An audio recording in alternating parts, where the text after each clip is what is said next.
नमस्कार दोस्तों, आज हम पढ़ने जा रहे हैं कक्षा 10 की गणित अध्याय 5 समांतर श्रेणियां। तो चलिए हम समांतर श्रेणियों के बारे में चर्चाएं एवं बातें करते हैं बच्चों। तो देखेंगे बच्चों, समांतर श्रेणी के बारे में आगे हम समझते हैं। समांतर श्रेणी क्या कहलाती है? एक समांतर श्रेणी संख्याओं की एक ऐसी सूची है जिसमें प्रत्येक पद, क्या लिखा हुआ बच्चों, फिर से पढ़ते हैं। एक समांतर श्रेणी संख्याओं की एक ऐसी सूची है जिसमें प्रत्येक पद पहले पद के अतिरिक्त अपने पद में एक निश्चित संख्या जोड़ने पर प्राप्त होता है तथा इसे हम एपी से व्यक्त करते हैं। मतलब कहा जाता है कि प्रत्येक पद में एक निश्चित संख्या जोड़ी जाए, एक जो भी संख्या रहेगी तो एक निश्चित संख्या जोड़ने पर हमको वह संख्या प्राप्त होती है, अगली संख्या। तो उसे हम ऐसी श्रेणी को हम एपी कहते हैं, मतलब समांतर श्रेणी कहते हैं, और इसे हम एपी से व्यक्त करते हैं। निश्चित संख्या जो आप बोले हैं कि निश्चित संख्या जोड़ने पर, तो इस एपी की निश्चित संख्या में हम उस संख्या को बोलते हैं सर्वांतर। निश्चित संख्या को क्या बोलते हैं बच्चों? सर्वांतर कहते हैं, और इसे डी से व्यक्त करते हैं। यह सर्वांतर धनात्मक, ऋणात्मक या शून्य भी हो सकता है। तो देखिए बच्चों, कैसे, जैसे मान लीजिए हम कुछ आपके सामने एपी के मतलब समांतर श्रेणी के कुछ उदाहरण पेश कर रहे हैं। तो जैसे मान लीजिए एग्जाम्पल के लिए हम लेते हैं, जैसे यहां लिखा 1 2 3 4 5 डैश डैश डैश। ठीक है ना बच्चों। अब यहां देखिए, सबसे पहले शुरू में यहां पास जितनी भी संख्याएं लिखी हुई हैं बच्चों, 1 लिखा है, 2 लिखा है, 3 लिखा है, 4 लिखा है, 5 लिखा है, इन सबको हम बोलते हैं पद। क्या बोलते हैं? पद। तो यहां पास जैसे ये 1 लिखा हुआ तो ये प्रथम पद कहलाता है, फिर दूसरा पद, फिर तीसरा पद, चौथा पद, पांचवा पद। तो इनमें जरा देखिए ध्यान से आप कि एक में यदि हम एक जब जोड़ेंगे तब तो 2 आएगा। तो आपने एक जोड़ा ना, तब तो 2 आया। फिर 2 में आप एक जोड़ेंगे तो 3 आएगा, फिर 3 में एक जोड़ेंगे तो 4 आएगा, 4 में एक जोड़ेंगे तो 5 आएगा। तो मतलब हर जगह आप एक जोड़ रहे हैं तब जाकर के अगला पद आ रहा है। तो मतलब यहां पास जो है तो निश्चित संख्या हो गई हमारी एक। यहां पास आप निश्चित संख्या जो बोले हैं तो वह निश्चित संख्या क्या आ गई? एक आ गई बच्चों। इसी प्रकार से यदि मान लीजिए ये पहला उदाहरण था, यहां पास आपने क्या जोड़ा है? एक जोड़ा है, प्लस एक जोड़ा है। यहां पास सब में क्या जोड़ रहे हैं बच्चों? प्लस एक जोड़ रहे हैं। देखिए प्लस एक जोड़ रहे हैं, तब जाकर के अगली संख्या प्राप्त हो रही है।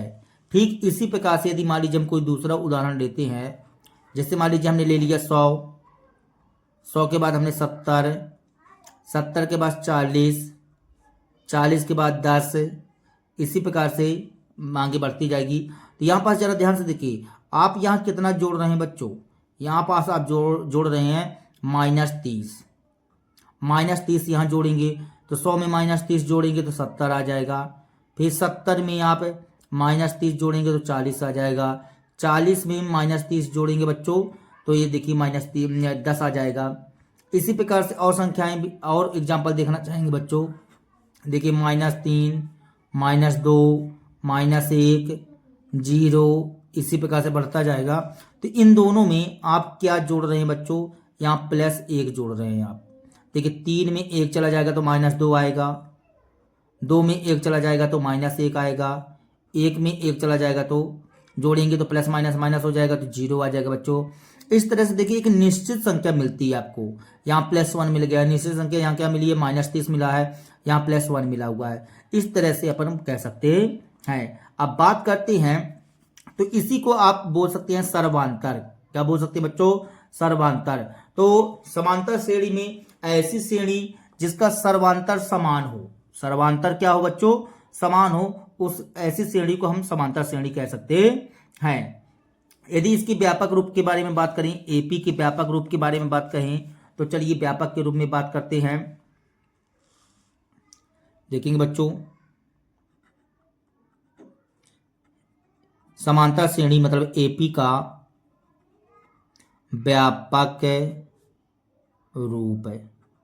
तो एपी का व्यापक रूप कहेंगे तो देखिए यहाँ पास एपी हमने लिखा यहाँ पास A1, तो यहाँ पास ए है अभी, इसमें आप ए प्लस डी जोड़ दीजिए, फिर ए प्लस 2D जोड़ दीजिए, इसी प्रकार से ए प्लस 3D जोड़ दीजिए। इसी प्रकार से ये बढ़ता जाएगा बच्चों, इसी प्रकार से क्या होता जाएगा, ये जो है तो बढ़ता जाएगा, ऐसे ये बढ़ता जाएगा बच्चों, ठीक है ना। तो यहां पास देखिए ए प्लस डी मतलब एक डी जोड़ दिए, फिर ऐसे ए प्लस 2D हो जाएगा, ए प्लस 3D हो जाएगा, ए प्लस 4D हो जाएगा, ए प्लस 5D हो जाएगा, ए प्लस 6D हो जाएगा। तो इसी तरह से बढ़ता जाएगा बच्चों। तो इसको हम बोलते हैं, इस वाले को बच्चों प्रथम पद A1 कहला गया। इसको दूसरा पद बोल देंगे A2, इसको हम A3, इसको A4, इसको A4 बोलेंगे बच्चों। तो जरा ध्यान से देखिए आप सभी बच्चे, यहाँ पास यहाँ 4 लिखा हुआ है, सभी में ए लिखा हुआ है, सब में ए। तो यदि मान लीजिए हम लास्ट में, मान लीजिए हमको पद पता नहीं है, तो वो लास्ट वाला पद, तो यहाँ भी ए रहेगा, ए हमने ए कर दिया। तो सपोज दैट हमको वो वाला पद पता नहीं है, लास्ट वाला पद पता नहीं है, तो हम इसको यन मान लेते हैं कि यनमा पद है, ठीक है ना। तो ये ए यन कहला जाएगा। अब देखिए सब में ए लिखा हुआ तो ए लिख दिए, प्लस देखिए यहाँ 4 है बच्चों, तो यहाँ एक कम है, 3 है, यहाँ 3 है, यहाँ 4 लिखा हुआ तो 4 - 1 तो 3 आ जाएगा ना। 4 में 1 करेंगे तो 3 आएगा, 3 में 1 कम करोगे तो 2 आ जाएगा, 2 में 1 कम करोगे तो 1 आएगा। यहाँ पास 1 में 1 करोगे तो 0D है यहाँ पास, तो यहाँ पास भी आपको कम करना पड़ेगा, तो n-1 एक कम हमने कर दिया। जैसे 4 में 1 करेंगे तभी तो 3 आएगा, तो यहाँ भी n-1 आ गया। डी का गुणा है तो हमने डी का गुणा कर दिया, ये देखिए बच्चों ये डी का गुणा कर दिया। तो ए एन का पद क्या आ गया, ए प्लस n-1 इंटू डी। तो यहाँ पास प्रथम पद, दूसरा पद, तीसरा पद, चौथा पद, इसी प्रकार से इसको हम बोलेंगे यनमा पद।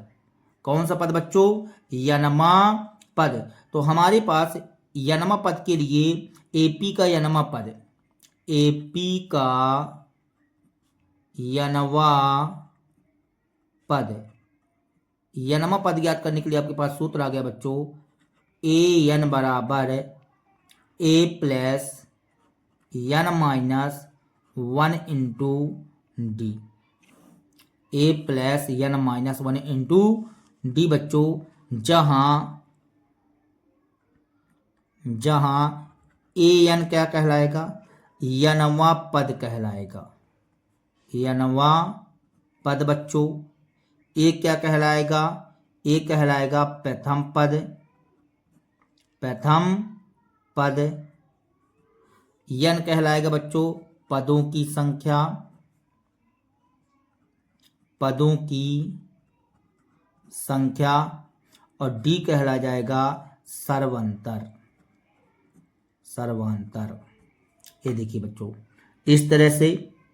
अब बात आती है, इसमें हम चलते हैं क्वेश्चन आंसर में।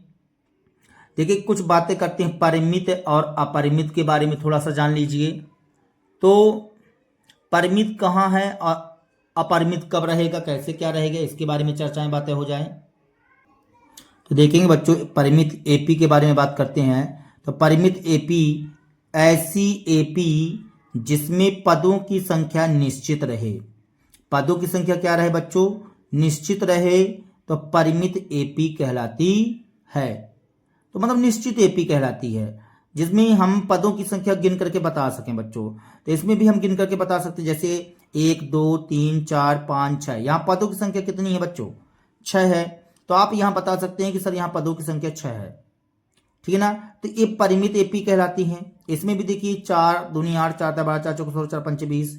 यहाँ पास 5 पद हैं। और देखिए जैसे मान लीजिए हमने यहाँ लिखा 2 लिखा, फिर 4 लिखा, फिर 6 लिखा, 8 लिखा, dash dash dash dash dash. और यहाँ पास हमने सपोज दैट 20 लिख दिया बच्चों। ये देखिए 20 लिख दिया, 20 लिख दिया बच्चों। तो अब यहाँ पास भी ए जो है तो परिमित एपी कहलाएगा, क्योंकि हमको लास्ट पद पता है यहाँ पास। तो हम 2 से लेकर के 20 तक की संख्याओं में इसके अनुसार गिनते हैं तो हमको पदों की संख्या निश्चित पता चल जाएगी बच्चों। तो कि 2, 4, 6, 8, 10, 12, 14, 16, 16 के बाद 18, 18 के बाद 20। तो ये कहलाएगी परिमित। क्या कहलाएगी बच्चों? परिमित। निश्चित एपी है ये, मतलब इसमें पदों की संख्या आप बता सकते हैं कि सर इसमें पदों की संख्या इतनी है, इसलिए परिमित एपी कहलाएगी। यदि मान लीजिए आप अपरिमित एपी के बारे में बात करते हैं तो यहां लिखते हैं अपरिमित एपी। ऐसी एपी जिसमें पदों की संख्या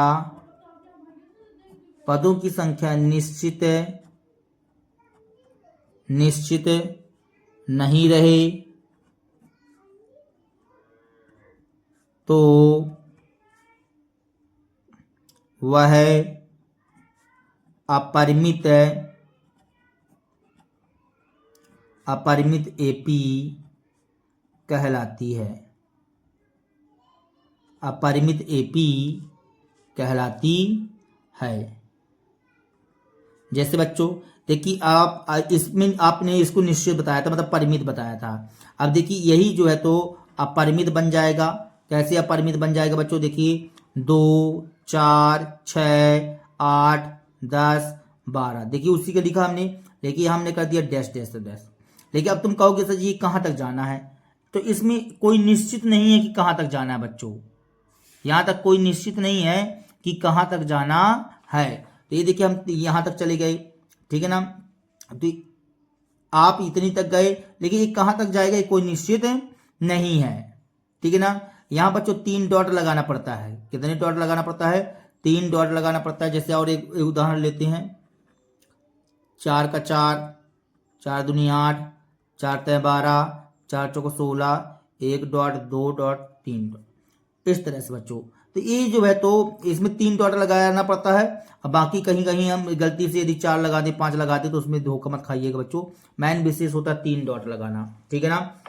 तो 4 दूनी 8, 4 तय 12, 4 चौको 16। अब देखिए बताइए कि ये कहाँ तक जाएगा? ये तो अनंत तक जाएगा, ये जो है अनंत तक जाएगा, इसलिए हम इसको बोलते हैं अपरिमित एपी। क्या बोलते हैं बच्चों? अपरिमित एपी। तो ये कहला ए वाले उदाहरण हो गए परिमित एपी के, और ए उदाहरण हो गए बच्चों अपरिमित एपी के। तो चलिए अब हम चलते हैं एग्जाम्पल 1 की ओर बच्चों। एग्जाम्पल 1 में कह रहा है क्वेश्चन एपी 3/2, 1/2, -1/2, -3/2 के लिए। देखिए ये डैश डैश लिखा हुआ, मतलब ये अपरिमित एपी है। अपरिमित एपी है के लिए प्रथम पद ए और सर्वांतर डी लिखिए, ठीक है बच्चों।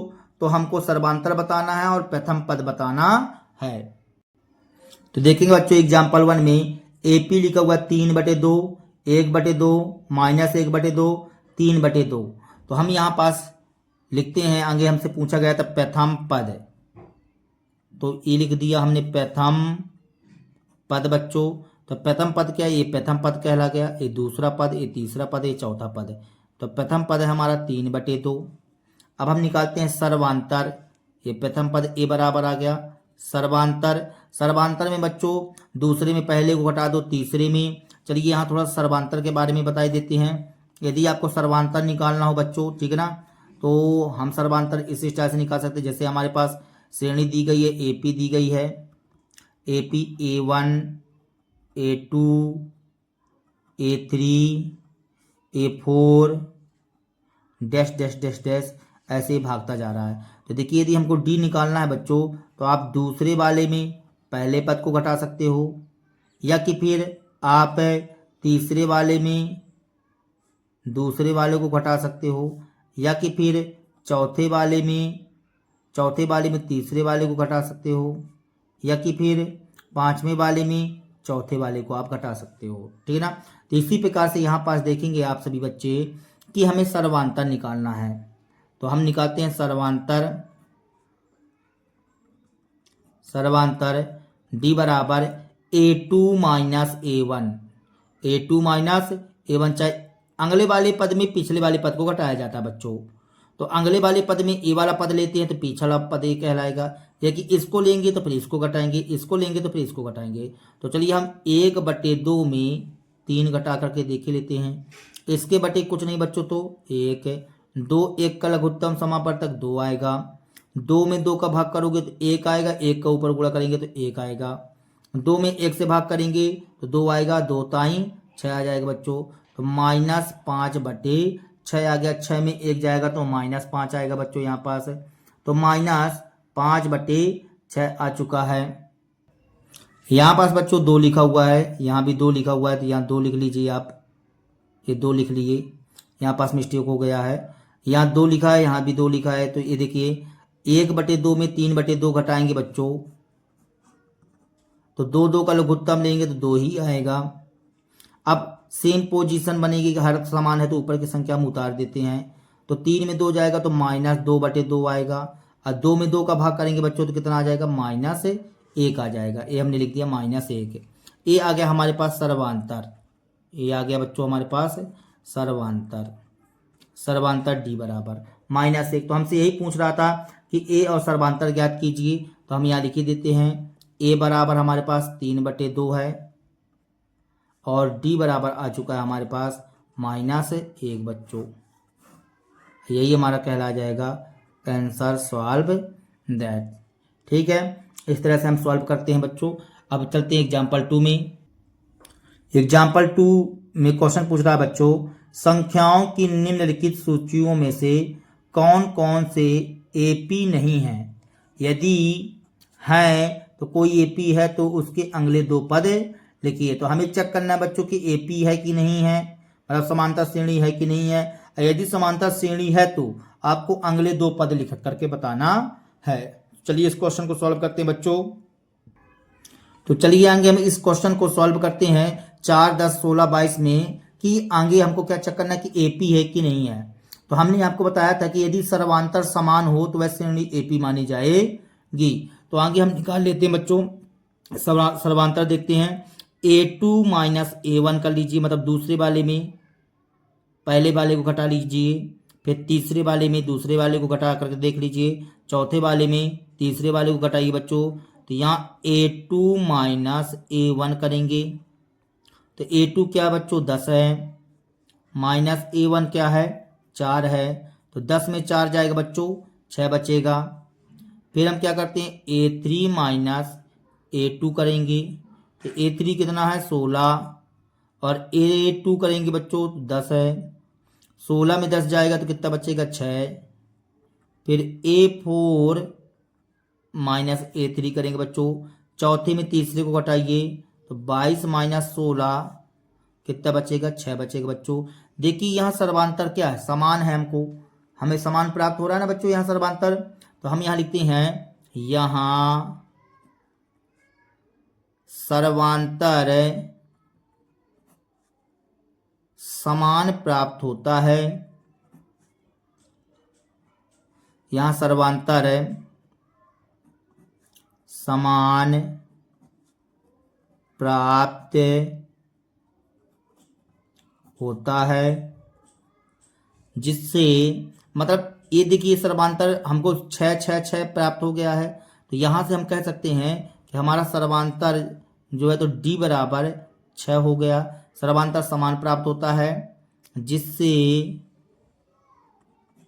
दी गई श्रेणी एपी है। एपी है। और जब एपी है बच्चों तो आपको अगले 2 पद निकालने के लिए बोला गया था। तो देखिए पहला पद, दूसरा पद, तीसरा पद, चौथा पद, हमको कौन सा पद निकालना है 5वां पद। तो A5 निकालते हैं बच्चों। तो अभी हमने आपको पिछले साइड सूत्र में बताया था तो यदि यहाँ A5 लिखा हुआ है तो यहाँ 1 कम रहता है तो मतलब 4D रहेगा यहाँ पास। A + 4D हमको ऐसा निकालना है। यहाँ पास देखिए A5 है तो यहाँ 1 कम, A + 4D निकालना है। तो यहाँ पास A का मान कितना था बच्चों, जरा ध्यान से देखिए। A का मान 4 है हमारे पास, हमने यहाँ 4 लिख दिया। फिर 4 तो 4 और D बराबर आपने कितना निकाला बच्चों 6। तो 4 + 6 चौको 24 बच्चों। तो यहाँ कितना हो जाएगा 24 4 28। ये देखिए A5 का मान आ चुका है हमारे पास। अब हमें किसका मान निकालना पड़ेगा, A6 का मान निकालना पड़ेगा बच्चों। तो A6 का मतलब क्या हो जाएगा, A प्लस 5D हो जाएगा। तो ए कितना था, 4 था हमारे पास। 5 इंटू डी का मान अभी अभी आपने निकाला, अच्छा है। तो इस तरह से हमने लिख दिया। तो 4 प्लस 6 पंचे 30, तो कितना हो जाएगा बच्चों, 30 4 34 हो जाएगा। ये आ गया A6 का भी मान। तो हमें अगले दो पद लिखना था, तो यहाँ लिखते हैं बच्चों कि अगले दो पद। तो लिख दीजिए आप, अगले दो पद लिखना है हमें। तो यहाँ लिखते हैं अगले दो पद 28 और 34 होंगे, और यही हमारा कहलाया जाएगा बच्चों आंसर सॉल्व दैट। चलिए अब हम चलते हैं दूसरे नंबर की ओर। तो अगला क्वेश्चन है 1 -1 -3 -5 लिखा हुआ बच्चों। तो आगे हम इसमें चेक कर लेते हैं कि यह जो है तो AP है कि नहीं है। तो चलिए आगे हम दूसरे पद में पहले पद को घटाते हैं, A2 माइनस A1। तो A2 का मान -1 है, फिर माइनस लगा तो माइनस लगा दिए। A1 का मान क्या है बच्चों, 1 है। तो देखिए यहाँ पास माइनस माइनस क्या हो जाएगा, प्लस हो जाएगा, तो -2 आ जाएगा। फिर हम तीसरे पद की ओर चलते हैं। तीसरे पद में दूसरे पद को घटाते हैं। तो A3 कितना, -3 है, माइनस A2 कितना है, -1 है। तो यहाँ पास -3, तो -3 माइनस माइनस प्लस हो जाएगा, 1 आ जाएगा। बराबर में हमारे पास कितना आ जाएगा, -2 आ जाएगा बच्चों। अब यहाँ पास A4 माइनस A3, तो A4 कितना, -5, माइनस A3 का मान कितना है बच्चों, -3 है, तो हमने -3 लिख दिया। तो बराबर में -5 माइनस माइनस प्लस हो जाएगा, 5 में 3 जाएगा तो -2। देखिए बच्चों -2 -2 मतलब सबका मान समान आया है यहाँ पास। तो कहा जाए तो हम ऐसा भी कह सकते हैं कि A2 माइनस A1 बराबर A3 माइनस A2 बराबर A4 माइनस A3 बराबर D बराबर -2। ये देखिए इस तरह से मान समान आया हमारे पास। D बराबर -2 आ गया। जब D बराबर -2 आ गया मतलब यहाँ सर्वांतर समान है, यहाँ सर्वांतर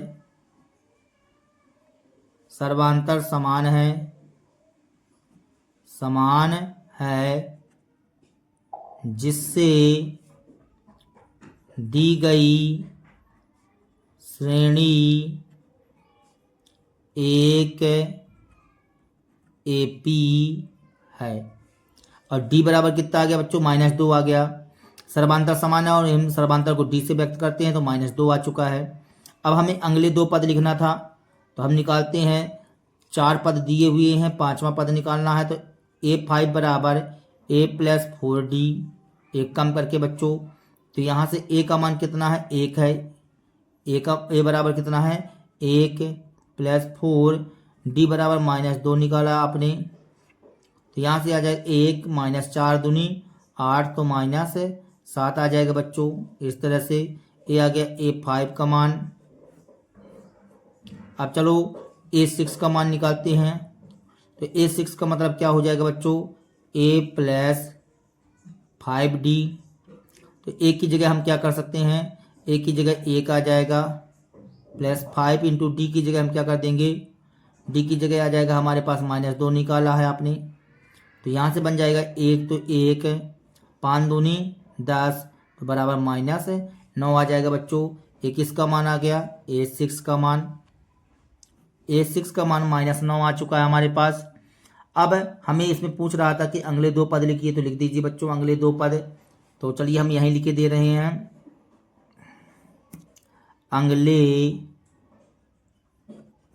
दो पद बराबर क्या क्या आ गए हैं, -7 और -9 बच्चों। और यही हमारा कहला जाएगा इसमें आंसर सॉल्व दैट बच्चों।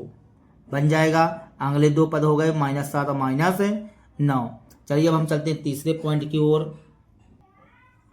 तो देखेंगे बच्चों यहाँ हमें दी गई है श्रेणी -2 2 -2 2 -2।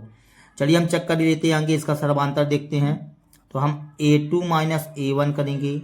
A2 का मान हमारे पास 2, फिर घटाएंगे -2 को, -2 को हमने घटाया, 2 माइनस माइनस प्लस हो जाएगा, तो कितना आ जाएगा 2 2 4। तो यहाँ पास A2 माइनस A1 का मान कितना है बच्चों 4। अब हम यहाँ निकालते A3 माइनस A2, तो A3 कितना बच्चों, A3 है -2, माइनस A2 का मान 2 है, तो यहाँ से -2 तो -2, -2 तो -2, माइनस माइनस क्या हो जाएगा बच्चों प्लस हो जाएगा, लेकिन चिन्ह माइनस का रहेगा। ए आ गया किसका मान बच्चों A2 माइनस A1, तो अभी आपने निकाला यहाँ पास है A3 माइनस सॉरी बच्चों ए हमने निकाला A4, ए हमने निकाला है A3 minus A2, A3 minus A2 बराबर आ गया हमारे पास -4 बच्चों। अब देखिए यहीं से आप देख लीजिए, अब आगे करने की ज़रूरत ही नहीं है आपको कि A2 माइनस A1 किए तो 4 आया, A3 माइनस A2 किए तो -4 आया। तो क्या यहाँ सर्वांतर समान है? यहाँ पास A2 minus A1 not equal A3 minus A2, ये बराबर नहीं है, मतलब सर्वांतर समान है नहीं है। तो यहाँ लिख दीजिए सर्वांतर समान नहीं है, जिससे दी गई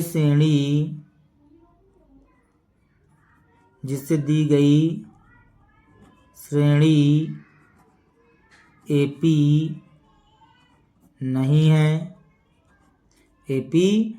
है। अब चौथे पॉइंट में चलते हैं बच्चों। तो चौथा पॉइंट है लिखा 1 फिर 1 फिर 1 फिर 2 फिर 2 फिर 2, इसी तरह से 3 3 3 और डैश डैश डैश लिखा हुआ बच्चों, ठीक है ना, डैश डैश कर दिए। अब हम यहाँ निकालते हैं A2 minus A1, A2 minus A1, तो 1 माइनस 1, तो 1 में 1 जाएगा तो 0 आएगा। अब आप निकालेंगे A3 माइनस A2 बराबर 1 माइनस 1, तो बराबर में 0 आ गया। लेकिन अब निकालेंगे A4 माइनस A3, तो A4 कितना था बच्चों 2 था, 2 में 1 जाएगा, तो 2 में 1 जाएगा तो 1 ही आया बच्चों, ठीक है ना। अब हमको क्या निकालना पड़ेगा, A4 के बाद A5 minus A6, A5 minus A4 आ जाएगा बच्चों, A5 माइनस A4, तो A5 कितना है 22 है बच्चों, ये 22 कर दिए, और A4 कितना है 2, तो यहाँ कर दिए 22 में 2 चला जाएगा बच्चों, तो 20 बचेगा। ए आ गया A5 माइनस A4 बच्चों। अब देखिए यहाँ पास आप फोकस करिए कि A2 माइनस A1 का मान 0 आया है, यहाँ पास A4 माइनस A3 का मान 1 आया। आप वैसे यहीं से डिसीजन कर सकते थे, आपको आगे आने की ज़रूरत ही नहीं है। तो यहाँ हम लिखेंगे A2 minus A1 not equal A3 minus A2, ये आपको दो ही पद आपके लिए सही है। A2 माइनस A1 बराबर 0 आया, और A3 माइनस A2 बराबर 1 माइनस 10 करें, 1 माइनस 1 करेंगे तो 0 आ जाएगा बच्चों, इस तरह से। अब चलिए देखेंगे, तो यहाँ पास हमें क्या सर्वांतर समान प्राप्त होगा बच्चों, यहाँ लिखते हैं यहाँ सर्वांतर समान नहीं है, यहाँ सर्वांतर समान नहीं है, जिससे दी गई श्रेणी